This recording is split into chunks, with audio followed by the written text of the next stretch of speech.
Kulik. Today is Thursday, November 7th, 1996.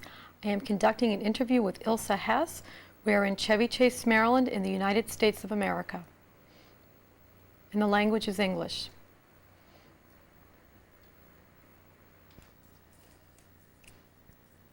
Could you tell me your name today, please, and spell it for me?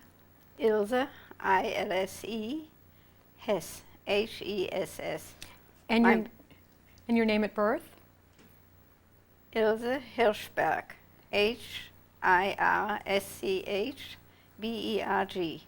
And could you tell me your date of birth, please? February 9th, 1914. And how old are you today?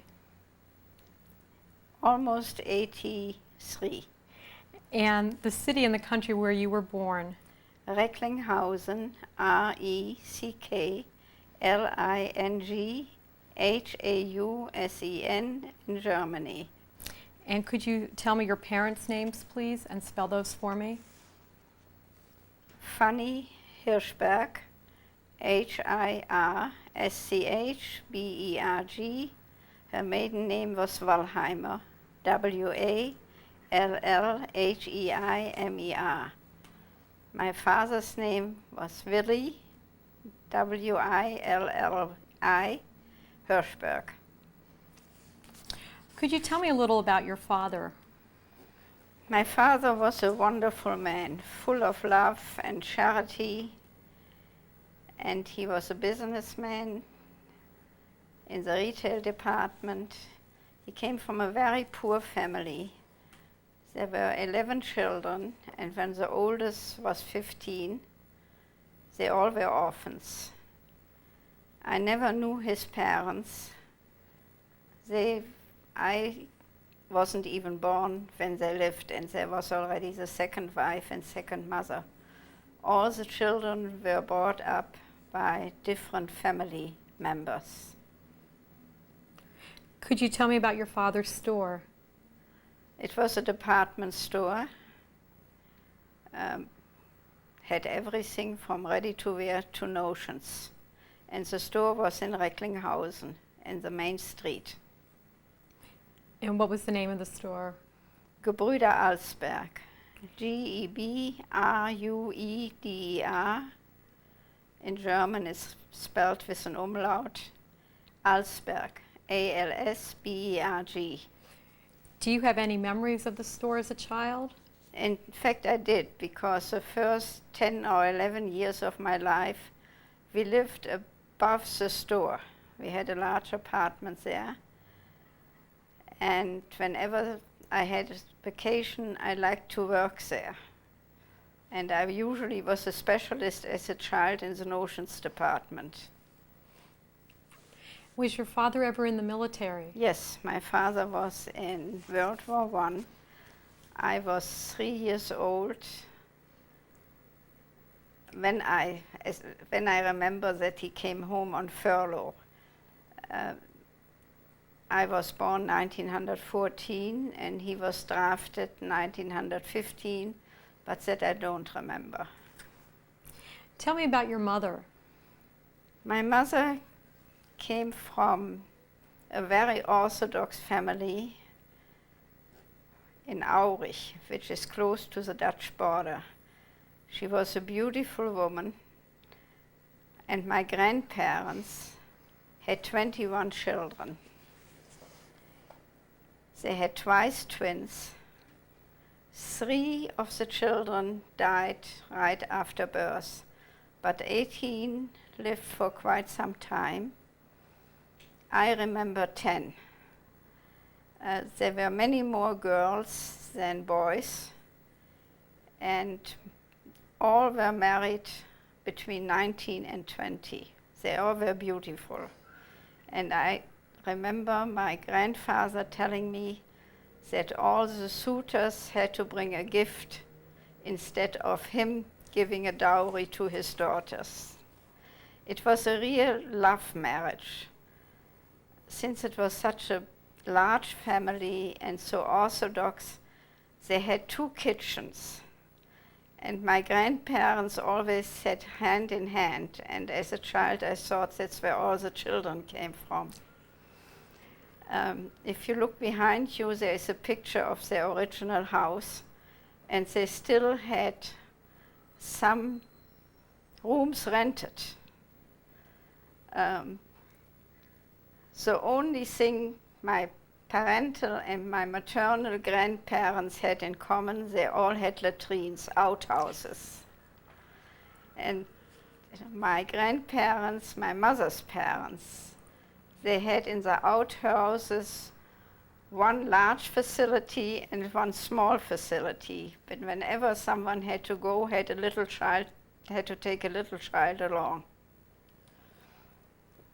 My grandfather died in his early 60s, and my grandmother was so distraught that she jumped into a well. She was saved.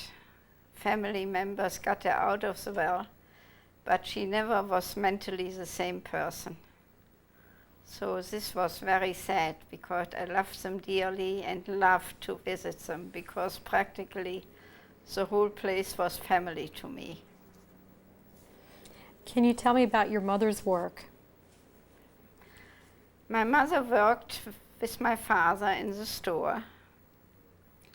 She ran the ladies' dress and coat department, and she was a very modern woman if you think about it now.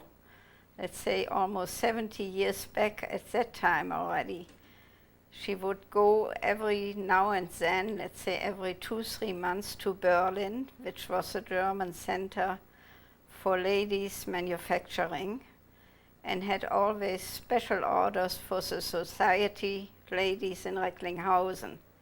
Recklinghausen was a mine town, and now you would call it CEOs, the presidents of the mines, had a club, the Engelsburg, ENGELSBURG, no Jews allowed. And they always wanted some very fancy dresses and wardrobe. And they all loved my mother because she would buy the right things. Tell me a little bit about the town of Recklinghausen. Was it a large? Recklinghausen at that time had maybe 50 or 60,000 people. I don't remember it exactly. They had 120 Jewish families and had a beautiful synagogue. Also, some Jews from the east, from Poland, lived in Recklinghausen, but they had their own synagogues and almost their own stores. It was, for such a small town, and at that time, a very civilized and cultured city. They had a theater with wonderful actors and wonderful plays, and they had a small concert hall. Most Jews had a lot of Gentile friends. I remember that most my friends in high school were not Jewish. I went to a Jewish elementary school where all 8 classes were in one room. And it was very difficult to go to high school at that time.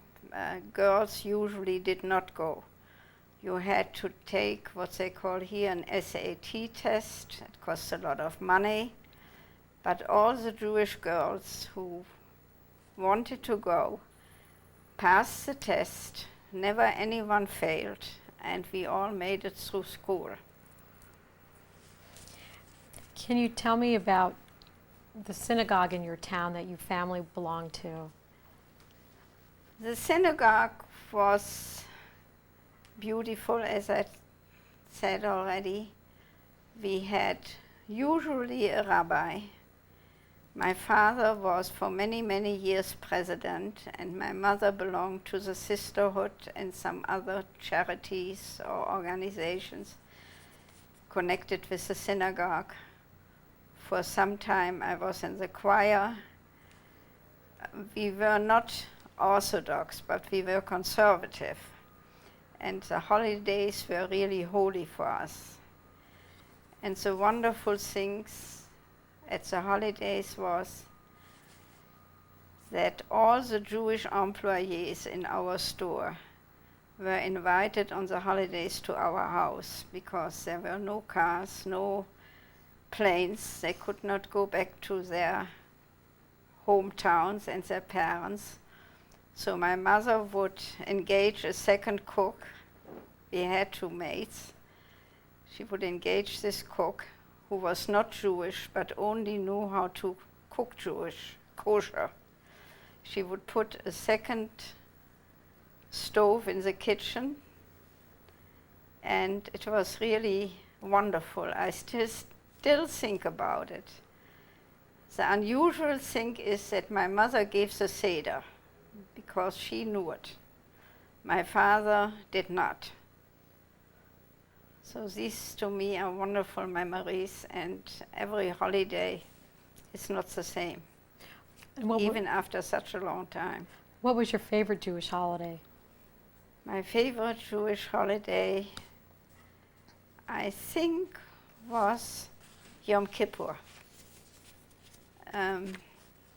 We had the habit to atone already before we went into the synagogue.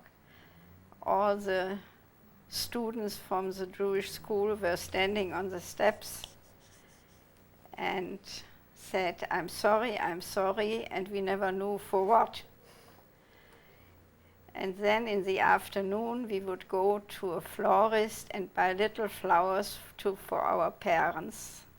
It was the best business day for them, with the Jewish Yom Kippur, that they wouldn't faint because of the fasting. But shortly before the end of this holiday, you almost imagine smelling the coffee because everyone was thinking about it. So this is nice. I never enjoyed the holidays as much in my later life as at that time. Can you tell me about the hobbies and activities that you did when you were young? What you liked to do when you were not in school? First of all, the school days in Germany were pretty long, from 8 till 3, 6 days a week. Now the Jewish school only closed early on Shabbat. Besides, we had a Jewish youth group, which was divided in younger children and teenagers and in older ones, and later on in bachelors. We went on excursions, on trips, on nature hikes. Some played an instrument, and it was nice. I really enjoyed thinking of this. I'd never had brothers or sisters, which I once in a while regretted, but I had so many cousins and aunts and uncles that our apartment was always full with people. So I really didn't feel alone. And after the war, I kind of liked that there was no one else to be killed.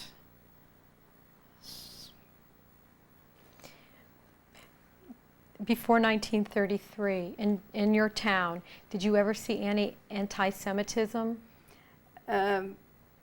Really not. There must have been some anti-Semitism, because otherwise they wouldn't have these 2 private clubs. Judenrein, no Jews allowed. But they also made an exception. Let's say if they knew you could play tennis on their tennis court after you get a permit to do this. I could have done it, but I never liked to take an advantage of it.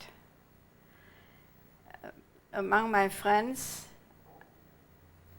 towards me, I never ever felt anything anti-Semitic until I would say the first time Hitler was elected. Then all of a sudden I got some very nasty cards from some of them who had been my good friends for a long, long time.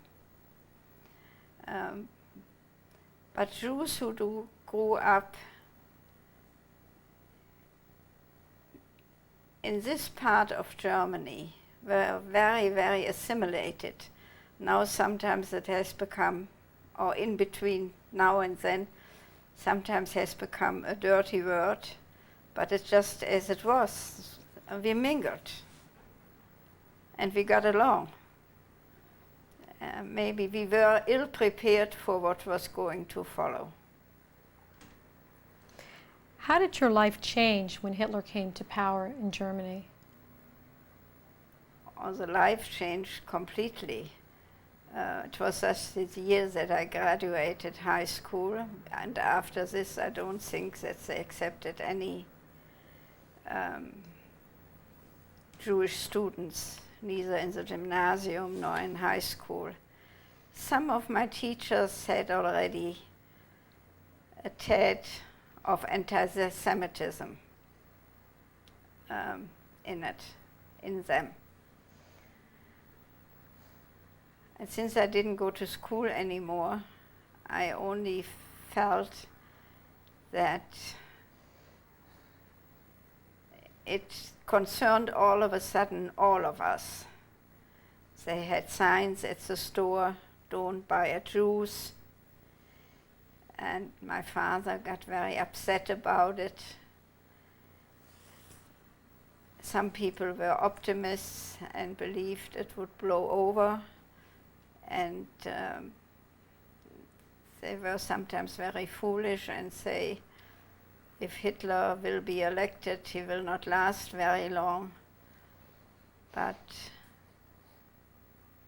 it was not to be. Did you see soldiers on the streets of your town? Pardon me? Did you see soldiers on the streets of your town? No. Did you ever see any Nazi atrocities in the town? No. Tell me what happened to your father's business. It was pretty much destroyed at the Kristallnacht, May 8, 1938. And this I only know from friends,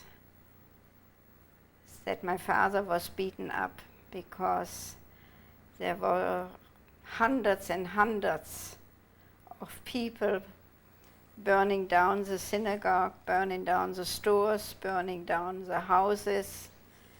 And when the synagogue was burning, one of the SS men told my father to sing a song that I am a dirty Jew, and he refused. And he was severely beaten. The day after the Kristallnacht, the store was taken over by another company. That was the end of the store. Now, most of the houses were also destroyed. Our house was in good shape even after the Kristallnacht, and the Germans chased about 20 people into our house who lived there until the deportation started. I was at that time already in Holland, and we had rented an apartment for my parents. But they didn't want to come, they didn't want to leave their congregation alone. So they never came. Let's back up a bit and tell me how you met your husband. I met my husband 1933. Hitler was already in everyone's mind, but he wasn't really yet there. My husband had made a trip to Palestine, at that time it was Palestine, and came to my father's store for business. And since he represented the largest silk factory in Europe, it was very difficult to say, I don't want to look at your wares. But my father just couldn't bring himself to do it, so he told one of the sales girls to tell my, at that time, future husband to throw him out. He said, in fact, throw this guy out. He didn't know he was Jewish. So he said, my husband told the girl, he said, tell Mr. Hirschberg I really would like to see him. I have something to show to him.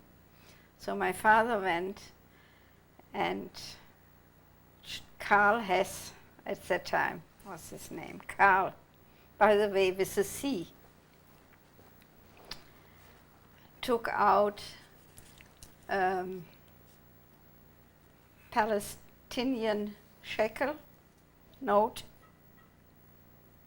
That was the money there, right? 1933, to show it to my husband. And my father said, I don't think it is very gracious of you to make fun about us. He said, what do you mean? I just came back from Palestine. And my father said, you were in Palestine? What did you do in Palestine? He said, I'm a Jew like you are.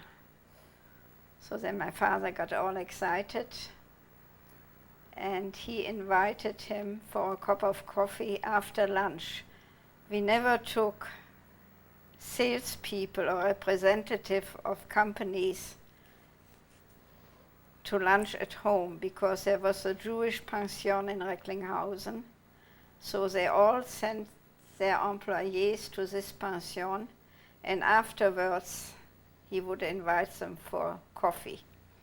So my husband came and never left. And I was 19 and he was 31. Can you tell me about your wedding? My wedding was in February 15th. The civil wedding, the religious wedding was on the 18th. My religious wedding, the ceremony was in the synagogue. And besides our rabbi, my uncle from Zurich came. He was Chazan and teacher at the very Orthodox synagogue in Zurich. So the two of them, the Recklinghauser rabbi and my uncle, blessed our marriage. Now this rabbi, Dr. Selig Auerbach, is alive and well and had his 90th birthday last week, to which I was invited, but I couldn't make it, and lives in Rochester, New York. And what year were you married? 1915, 34. And then where did you and your husband go after you were married? On a honeymoon to Switzerland. And then we lived in Düsseldorf, where my husband had lived for a couple of years because it was close to Krefeld, where his company was located. But we had a different apartment than he, and we lived in Düsseldorf until 1936. What do you remember about your life in Düsseldorf? Düsseldorf is a fascinating, beautiful city. We had a beautiful apartment near the Rhine, but at that time it was already very difficult for Jews to live their own life. So the sisterhoods and other organizations started courses for Jewish women to learn how to sew or how to garden or anything which they could use in case they would immigrate to somewhere else. So I took a sewing course and I was a complete flop and gave the time which was left to a cousin who stayed with us, my husband's cousin. And she was wonderful, and later on started a factory in South America and was doing very, very well. Did you see the Nazi soldiers on the streets in Dusseldorf? Yes. I mean, I don't know whether they were not soldiers yet, but they were in SS and SA uniform. Does any incident stick out in your mind that you saw with the Nazis? One incident sticks in my mind. At one certain day, it must have been in the beginning, the end of 1935, my husband, my father, my mother, and our best friend, they all lived in different places, were all arrested at the same day. My husband had seen our friend who had a department store in Dortmund, Dortmund, which is near Recklinghausen. He saw him for business, and they talked together in a private office, and he told my husband that his oldest daughter was going to South Africa to get married there with a man she had met in Recklinghausen. They used to live in Recklinghausen. In fact, the man was a former employee of her father. And she would leave on a certain day, and that they were very sad that she was leaving, and she would go via Holland because her sister, my best friend, had married the same year as I to a Dutchman and lived in Holland. So someone in this department store had drilled a hole into the floor, and underneath were some employees who listened to the conversation and made a great, what they call now, spin. They said, Mr. Falkenstein, Falkenstein, was telling Mr. Hess that he and his family were going to Holland and would take all the money along. So they arrested Mr. Falkenstein and my husband because they were together. And my husband was the son-in-law of Willy and Fanny Hirschberg, and they arrested my parents in Recklinghausen. And my father didn't know that my mother was arrested, and my mother didn't know that my father was arrested. And they played a game to tell, well, your wife did already tell the truth, what you did, you wanted to flee with the money. And they told the same story to my father. And my husband was arrested when he left the store in Dortmund. So I was the only one not arrested. And